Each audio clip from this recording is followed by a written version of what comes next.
পেছনে দেখতে পাচ্ছেন ধোঁয়া উঠছে। কিসের ধোঁয়া জানেন? মিষ্টির। মন্ডা মিষ্টির সবাই নাম শুনেছেন।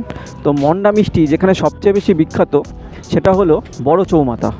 তো আজকে আমরা এসে গেছি বড় চৌমাথা। এটা বর্ধমান থেকে প্রায় 20 কিলোমিটার দূরে।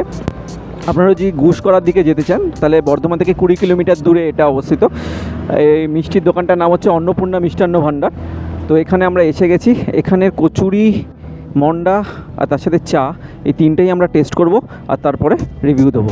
যারা আমাদের চ্যানেলে নতুন তাদের জন্য আমি Soumya, welcome to your own channel passport to eat. Please like, share and subscribe and press the bell icon to get more videos. So stay with us. আমাদের এই দোকানটা বহু পুরনো দোকান, আমাদের বাবাদের আমল থেকে দোকান এটা। আর আমরা এই কোয়ালিটিগুলো খুব ভালোভাবে মেনটেন করে রেখেছি যাতে কাস্টমার কোনো সম্বন্ধে খারাপ কিছু না বলতে পারে। যার জন্য প্রথম থেকে আমাদের কোয়ালিটির মেনটেন্সটা খুব ভালো রেখেছি। আর আমাদের বহু দূর দূরান্ত থেকে কাস্টমার, যেমন কলকাতা, বর্ধমান, সিউড়ি, রামপুরহাট, দূর দূরান্তর কাস্টমারটা আমার বেশিরভাগ। স্থানীয় কাস্টমার আছে কিন্তু দূরের কাস্টমারটা আমার প্রচুর আছে। যার জন্য আমরা আরও কোয়ালিটিটা ভালো করার চেষ্টা করি, আরও চেষ্টা করবো আরও ভালো করার। এইভাবে দোকানটা এখন মানুষজনের আশীর্বাদে ভালোভাবেই চলছে এবং আমাদের লাভের অংশটা কম রাখি। কোয়ালিটি ভালো রেখে লাভের অংশটা কম রেখে দিই। মন্ডাটা ছানার চিনি না, এখন শীতকালে গুড় দিই, এখন না। 5 টাকা আছে, 10 টাকা। কেউ যদি অর্ডার দেয় 1 কেজি, 2 কেজি, 5 কেজি সাইজও করে দিই। যদি অর্ডার দেন তাহলে ওটা করে দিই। আমার নাম সুশান্ত ঘোষ।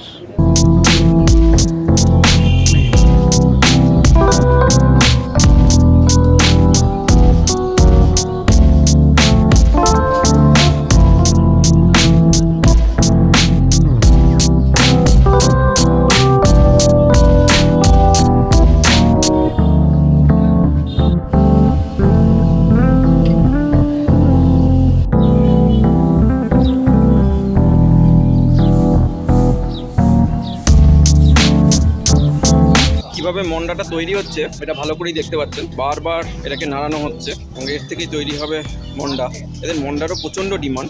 তো আমরা ফার্স্টে ভেবেছিলাম যে এখানে কচুরিটা খাবো, তারপরে মন্ডা অন্য কিছু ট্রাই করবো। এদের এত ডিমান্ড এবং সকাল বলছে 10টার মধ্যেই এদের কচুরি শেষ হয়ে যায়। আমাদের একটু দেরি হয়ে গেছে আসতে, তাই জন্য আমরা কচুরিটা পেলাম না। মন্ডাটা একবার টেস্ট করি। মন্ডাটা অসাধারণ নাকি, দেখতেই পাচ্ছেন। অন্য জায়গার মন্ডা এদের মধ্যে অনেক পার্থক্য। অন্য জায়গার মন্ডা প্রচণ্ড শক্ত হয়, এদের দেখুন নরম তুলতুলে। ছানার মন্ডা নরম তুলতুলে পুরো।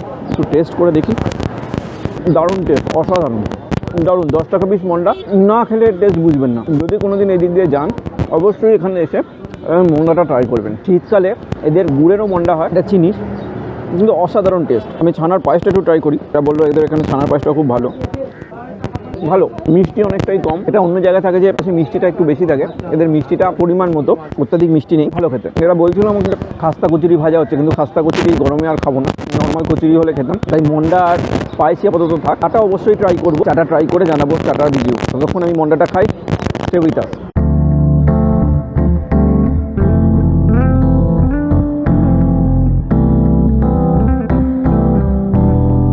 চাটা খুব ভালো করে এটা তৈরি করে। দাদার কি নাম? হ্যাঁ, সুভাষ ঘোষ। সুভাষ দা দারুণ চা তৈরি করে। চাটা একটু টেস্ট করে নেব। তো দেখতেই পাচ্ছেন আমার পেছনে ঠিক মন্ডা তৈরি হচ্ছে। আমার পেছনে নয়, আমার ব্যাক সাইড। তো ব্যাক সাইডে দেখতেই পাচ্ছেন মন্ডা তৈরি হচ্ছে।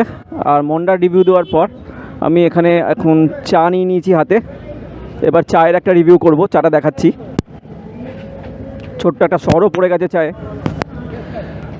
আমরা কিছুদিন আগে দুর্গাপুর থেকে ফেরার সময় একটা ব্লগ করেছিলাম যেখানে স্টার হোটেলের চা দেখিয়েছিলাম। সেই চাটাও খুব ভালো ছিল।